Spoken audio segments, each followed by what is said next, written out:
Hi everyone and welcome to a new episode of The Drop. I'm Mensah-Bonsu. I'm Aysun Sen. I'm Simon Hosanna. I'm Stephen Edwards. So Stephen Edwards, Welcome. it's his first time on The Drop and we're really excited that you were here, by the way.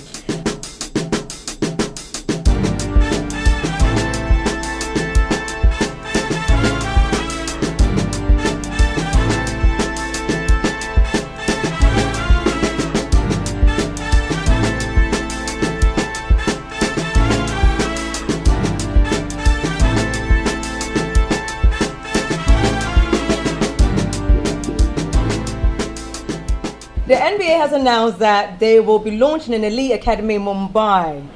What is the deal with that, and why India first, and why is Dikembe marching them to India, not Africa? I don't understand the Dikembe side of things. I mean, I would expect it to be, more gearing the game towards Africa. But in terms of actually, doing this in India, I mean, I think they've come out and said it's the most popular game that's ever been there. They've had a very successful junior NBA program there as well, which I think is obviously one of those things that's kind of kick-started onto this. They've had 3 guys drafted in the D-League draft. They've had an NBA player back in 2015 as well. So I think it is a great time to kind of go into another area and try and grow the game somewhere else. And I think someone used a point that they want to actually find the Indian version of Yao Ming. They went to China all those years ago, and then they go into India, and you have to think the NBA's got so business savvy that they're always going to look at these different options to try and find this next NBA talent. And it goes back to what Alan was saying earlier on. The channels are there, the scouts are there to go and get these guys, but at the same time you've got to kind of also put these programs into place. And India seems like a very good option for them right now. Simon. Yeah, and everything that Steve said there, we're talking about the NBA being a global game. Mm-hmm. And there's, I go back to that whole thing about show me the money. The fastest growing economy in the world, India. Big audience, loads of people. Mm-hmm. Where are they? India. Who loves their sport? Look at cricket, look at the IPL, which is going on there. India. So to me, it makes a lot of sense. They've had a couple of Indian players, as you mentioned, Simbula and Satnam Singh, who was drafted by the Man, I've done my research. I was like, Satnam Singh, drafted by the Dallas Mavericks, now plays in the D-League for some Texas outfit out there as well. So the young kids in India have already got some role models to aim for as well. And when you add that to the money, to the amount of people that are out there, to the sports infrastructure that is out there, because you've got to imagine the IPL, the cricket, the Indian Premier League is huge, and the amount of sponsorship that goes into that is ridiculous. So obviously somebody at the NBA has said, you know what, we need to be a part of that. We absolutely need to be a part of that. And whilst it's the first academy, it's actually the 5th elite training centre. Mm-hmm. So they've got 3 in China, which is, as you've mentioned, there's a flow of Chinese players now going into university, etc. And they've got the one in Australia, which they've just opened up as well. So this is the 5th in the line of the elite training centre. I get it, I understand it. Money talks. But Alan, I would have thought that Africa would have been the next place that would be an elite academy, because they're doing so much in Africa. And if you look at the African players in the league right now, some of them didn't even go to high school, go to college. They went straight to the NBA from Africa. It's like coming from America. Do you get what I mean? So why not Africa, and why is Dikembe drumming in? I understand the India, but Dikembe, come on, really? I hate to admit it, but the gents over here have hit the nail on the head. I think it's a business opportunity. I think that India is a growing economy, and it's within the brick economy, so it's a great opportunity for them. There's nothing else for me to say on it on that topic. I don't know why they chose Dikembe Mutombo. That they could have chose some of the Indian players that originated. They could have chosen Satnam Singh. So but it's funny. So I got to end on this, because when I saw this topic, it just made me instantly think of Simbula, and then I was like, well. Obviously, he's Canadian born, by the way. Yeah. So he's just of Indian heritage. Of Indian heritage. Yeah. I just thought, please don't send any more players like him to the NBA, because he sucked. He was absolutely terrible, and that's where I'm going to leave it. How's the economy in Africa? How are they going at the moment? We're good. Yeah. Yeah. Nigeria, South Africa, Yeah. that's it. And Ghana. Excuse me. Alright, and Ghana. Zimbabwe. Roma Bagavi's got other plans. But He's a good point guard, though. so why you gotta be like that? Let's move on. I don't know what to say, son. Next, so Zimbabwe. I'm not from Zimbabwe. Why do we keep on talking about it? Robert Mugabe's not my granddad. Simon's not. Uncle. I'm Ghanaian, for God's sake. Okay, move on. Steve Kerr of the Warriors was fined $25,000 for publicly criticizing of the officiators of the game. But also last night we had Doc Rivers, who got extremely emotional, extremely physical, and was actually thrown out of the game. Doesn't the coach have every right to criticize the officiators, Alan? I haven't seen Steve Kerr one, but I did see Doc Rivers. And there's times I'm watching basketball at home and I'm like, oh my God, did you not see that travel? And I'm a fan of the game. I'm a spectator. So if you think that these guys want their team to win, they spend all this time practicing, and then somebody goes and travels on a key play, or somebody goes and goal turns, whatever, I think that it's a good thing, providing that it's done respectfully. And so if you're unhappy with something, you go into a press game conference or somebody interviews you, hey, they've asked you a question, they're reporters, you answer the question. I think back to Phil Jackson's days. Phil Jackson used to say a lot of things. And in fact, he used to do it as a mind game to say, you know what, to make a point of it, saying, oh, you know what? Oh, how many fouls has that person been called of? So now he was a little bit more strategic because he's obviously Phil Jackson. He's the Zen. He was a bit more strategic with it. But I don't think there's anything wrong with any coaches talking about how they feel, providing they aren't offending anybody. It's not personal. It's saying, you know what, do your job correctly. Simon, was Doc Rivers right to physically to try and attack this? Well, the one that really got me was the Steve Kerr one more than the Doc Rivers one, because one, Steve Kerr did it in a radio show and he wasn't cussing. He was asked a question, and secondly, and probably most importantly, is the fact that what he's got fined for was talking about travelling in the NBA. Yeah, it's too common. I mean, it's a misnomer. You can't put those two words together. I mean, it's become, in some ways, a joke around the country, because how often do players get called for travelling in the NBA? It's the second most annoying thing for me behind missing a layup. So have I told you I've got a website called where'smylayup.com. No, you haven't. I have got where'smylayup.com. I'm gonna check out right now. Right. There's a lot on there. It's a work in progress. However, so for him to get fined that heavily for talking about something which we know happens and is a problem and has been overlooked, for me, if I was him, I'd be shaking my head. He wasn't disrespectful or anything. I think the other thing as well is the fact that it's so much of a joke that he says he loves it, that when you go to watch a game, the visiting team, if somebody travels in a visiting team, just watch behind and you'll see all the fans going like that, because they know it. They know it. So it is a joke. So why would you hit him with a 25k after that? It just made me chuckle. Steve? First thing I'm going to say is you want the Steve Kerr blooper reel that he's talking about, because that's what he said when I said, well, I can make a blooper reel of every bad call that these officials are making. And it's only to do with travelling. It's the one that annoys players, coaches. It's so prevalent. Fans can see it's happening. And it is ruining the game. How many points are teams are getting when these calls aren't being made? It's become so prevalent now. I think we've almost got to a point where we actually accept it's going to happen. It's not even that we even want to point it. I think we're getting bored of pointing it out because nobody's doing anything about it. And I think the thing with Steve Kerr was that he was just speaking the truth. He was turning around and saying, this is an issue. Yeah. And it kind of goes, back to the old days. I mean, Steve Kerr obviously played under Phil Jackson, which is interesting.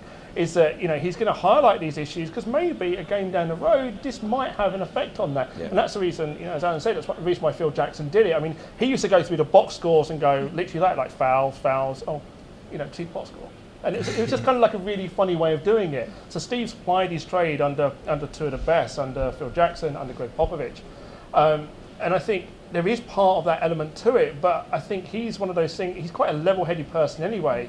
I mean, if you ever see him coach in person, there is nobody that's more relaxed than Steve Kerr. I know he's got a great job, coaching that team, but he looked very, very relaxed. And even when he gave this interview, he was respectful, he was calm, he just voiced an opinion that fans all over the world and analysts are already saying, and already trying to get this issue fixed. And, Steve's kind of almost like a voice of reason for it, that we need to just nip this in the bud, get better officiating, and get this out of the game, because nobody wants it there. And what he actually said was, to add to what Steve and both what Alan said as well, to add to the point that he was being respectful, he wasn't even slating the referees. No. He actually said the officiating crews have got so much that they need to look out for now. They need to look out for defensive 3 seconds, all those things. He said they have got so many things that they have to tune into that they're missing the obvious things. Mm-hmm. So it wasn't, he's in some ways, he was coming down on the side of the officiating crew,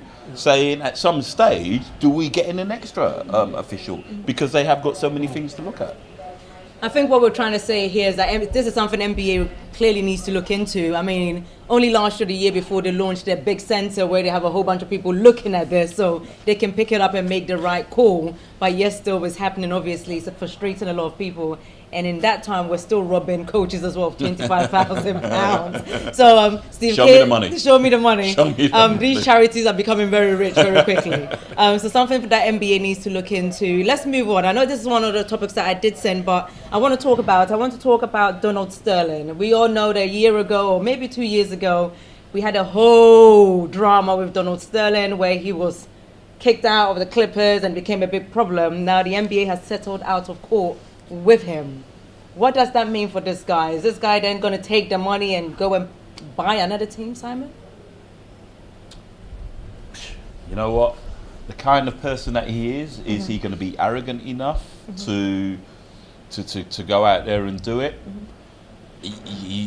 When you have got that much money, that much power, that you think that you can do anything, who's to say what he's going to do? Who is to say what he's going to do? I think there are probably some of the weaker clubs out there who are probably quite terrified that he might actually go and try and do that, because what you will find is who's going to want to play, who's going to want to actually be part of that organisation. What kind of unrest is it going to cause? What kind of disruption is it going to cause to a team as well? As I said before, with people who've got that much money, that much sense of self-belief in themselves and live in their own bubble, who knows what they'll do? He may well run for president. You never know. You never know. In America, you might win. You never know. Steve, why did the NBA settle with him? Why didn't they just let the case drag out so we can find out more details as to what really went down? I think it should have been dragged out longer. I think the other thing as well is I think he has almost like a sense of entitlement that he should have an NBA franchise, and the fact that now he doesn't have one. I mean, he's going to realise that NBA franchises cost a lot more now than what it was when he had one. And I think, I agree with you, Simon. I think he is arrogant enough, and he wants to do it to almost try and prove a point now that I'm back, I'm going to do this, I'm going to do it my way. But we saw what, disruption this caused the Clippers. Players didn't really want to play. And it's just it's almost like a bad moment in the NBA's history that we had to go down this route. And I would have rather the NBA kind of let this drag out and not, kind of almost taking a bit of the easy option almost just to settle this. I was a bit disappointed, to be honest. Alan, do you think he'll come and buy the Lakers? He's got money, he ain't got that type of money. I'm actually on the contrary to you guys, because I don't think that they will allow him back in. I think what I've noticed about the NBA is that there's almost like a family feel, right? In that, although all the different associations are their own team and whatever, like individuals, when it comes to certain decisions, they have to come together and say, well, what is this going to happen? And I think back to the Chris Paul issue when he got traded, and they didn't allow him to go because they knew that it would hurt Charlotte at the time so much. And if they were willing to not let certain trades go through it would be a downfall for business. I'll be very surprised if they let somebody who's caused the entire league so much issues come back into the organization. Because one thing that we forget, although they ran very separately, it's people just call it the NBA at the end of it. So I'll be very surprised if Adam Silver sat back and said, you know what, yeah, sure, go and buy a team that needs help. I do think it'll be like a really hard thing for him to do. I don't think it's all of a sudden he can like walk in and get a team, but I think he's a kind of guy that's got that much perseverance, and he has got a point to prove in his mind that he will do whatever it takes to get hold of another team.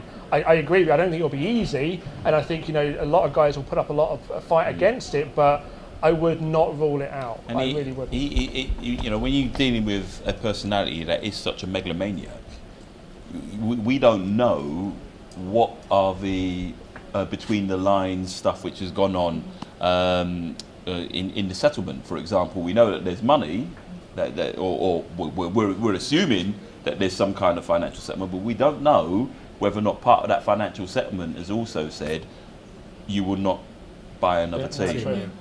Or on the flip side, has he turned around and got his legal people to say you cannot stop me from getting them? We just don't know. We don't know what's going to happen, but I'm hoping that the NBA has put a stop to this and made it clear that he won't own another team in the NBA. Because I remember when this case came out, it caused a whole bunch of hustle across the league. So hopefully this will be the end of Donald Sterling. Donald Trump. Donald Sterling. So it's all in the Donald. Another thing I don't know is I don't know who that was.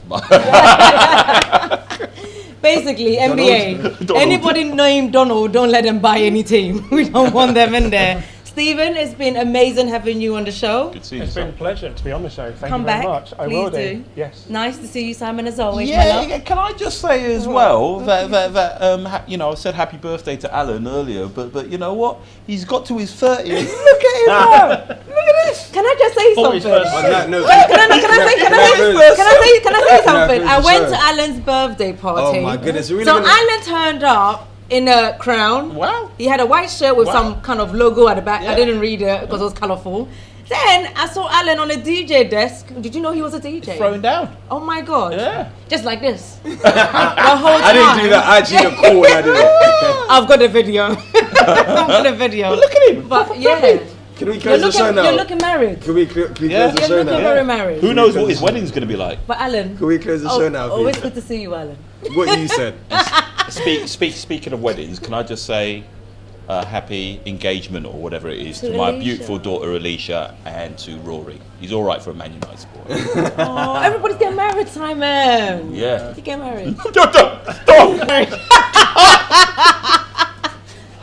It's me next, Simon. You next. It's me next. It's going to be a great wedding.